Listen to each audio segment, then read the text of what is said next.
Mahigit sa 130 na lugar sa bansa ang nagdeklara ng state of calamity dahil sa epekto ng El Nino.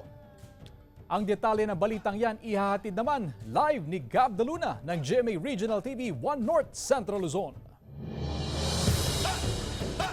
Gab?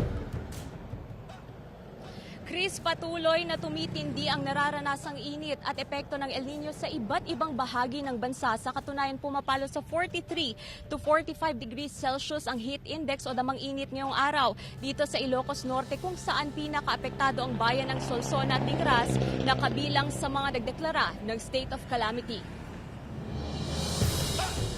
Dahil sa patuloy na pananalasa ng El Nino, umabot na sa mahigit 130 lugar sa bansa ang nagdeklara ng state of calamity.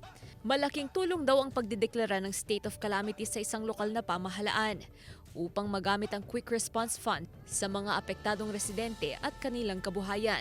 Kasabay nito ang pag-iral ng price freeze sa mga bayan at lungsod na nagdeklara ng state of calamity, kabilang na ang bayan ng Solsona at Tigras sa Ilocos Norte.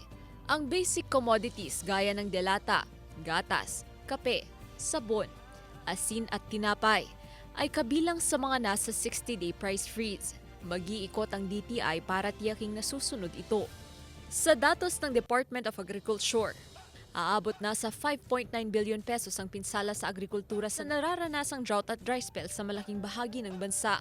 Kaya nakatutok ang Task Force El Nino sa mga pamamaraan kung paano matutulungan ang nasa 85,000 apektadong magsasaka at mangingisda. Sa bayan ng Tigras sa Ilocos Norte, nasa 400 magsasaka ang apektado ng El Nino. Ayon sa Municipal Agriculture Office, nasa 22 million pesos na ang naitalang pinsala sa 200 hektaryang sakahan.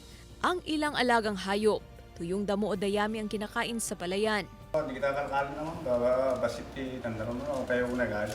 Ilang barangay naman sa bayan ang halos 3 linggo nang walang tubig sa gripo at balon.